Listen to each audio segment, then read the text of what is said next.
then. Fresh out the boat, it ain't no stretch on the coat. We made that money don't make us. We finna go get it like it was the first. If you guys are new to the channel, make sure to drop a like, comment, subscribe.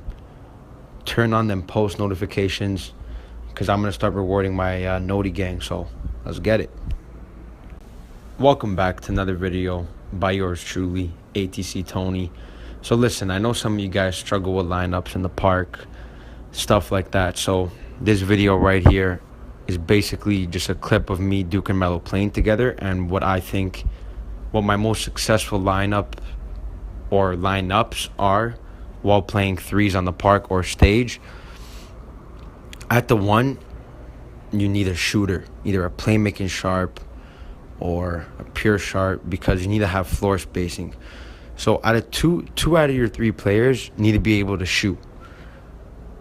So now with our lineup, if you've ever seen us play, we always have Melo, who's our two-way rebounder. But since he's shorter than Duke, he plays the two guard, which is perfect, because he usually gets matched up on a sharp or, you know, usually their best offensive player, which is at the two guard. So when that happens, we have Duke down low, who's a shot-creating sharpshooter, but he can still snag, he can dribble. So it's literally like you're running with two centers, which works out perfectly for any game. Now, if you guys watch the NBA at all or any type of basketball, the new thing is being able to switch everything throughout your lineups. So if you see us, our lineup, we can switch everything. I'm a pure sharp, but you know, I can't guard a center every play, but for most of my switches, it's usually pretty good. Our lineup, the way it works is I'm 6'7", Melo I think is 7 feet or 7'1", and then Duke is 7'3". So anytime there's a screen or people try to run cross, all we do is switch, and it really makes people's offense a lot more stagnant than it should be. Another thing you guys need to know is it's good to have a defensive player. He doesn't have to have lockdown in his build, but he needs to be fast and he needs to be able to get rebounds. So usually, if Melo is guarding the two guard and they have him out on the perimeter, we have Duke, who's our center and who can literally grab almost every rebound because he's 7'3", max wingspan, right? So whenever a shot goes up and we're playing defense, I'm usually staying out on the perimeter just in case there's any offensive rebounds and for fast breaks. So anytime shot goes up, offensive rebound, Melo and Duke are both literally fighting for the rebound. It's hilarious. They're trying to out-snag each other. And then if we do get it, I'm gone in transition, and then that's literally a wrap. I'm going to shoot a wide open three. I'm going to go to the rack, or I'm going to wait for Duke to come down, transition, hit a three, or throw Melo an alley. So it's literally unstoppable.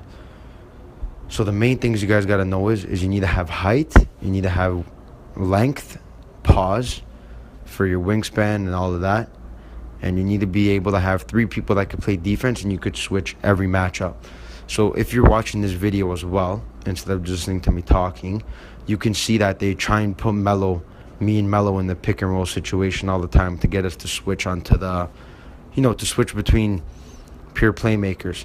So one of the pure playmakers thinks because I'm a sharp that he's going to break my ankles every time and get easy buckets, which you guys know if you guys watch me play, it's not going to happen. So you need to have high IQ people. You need to have two shooters on the floor at all times because you need the floor spacing. If you don't have the floor spacing, you're really easy to guard because all you're worried about is one shooter. So you just have someone focusing on that one shooter, and everyone can kind of sag off and let, because if you have a pure slasher or shot creating slasher, they can't really make threes consistently, so you're going to live with that. You're just going to let them go to the rack or shoot a two, and it's much easier than running against two or even three shooters. I see a lot of people run three shooters, which is also really good. Let's say like a play sharp at the one, and then a pure sharp and a pure stretch, or two pure stretches. That works as well. I've just noticed, like, through playing probably over like 1,500 games with Duke and Melo, that the two-way rebounder helps us a lot on our switches, because what happens is if someone tries to break my ankles or put me in the pick and roll and they set a screen, by the time they're tired and they get around the screen or they get the switch on Melo's usually going to come up with a steal, or he's going to clamp them up, and we're going to get the ball and we're gone in transition. So My personal best lineup is you run a shooter at the 3 for sure, a defensive at the 2, because you know how it is. Everybody makes shooting guards or small forwards, and those are usually the builds that score most when you're running 3s. And then at the point guard, you don't want to be short. You can't run like a 6'2", 6'3" point guard. Like I'm a small forward and I'm 6'7". So it's easy for us to switch everything, and that's how we get so many wins. And remember, defense wins championships. There's games where we literally don't shoot well, but we're always going to play defense. We're always going to get stops, and stops lead to wins.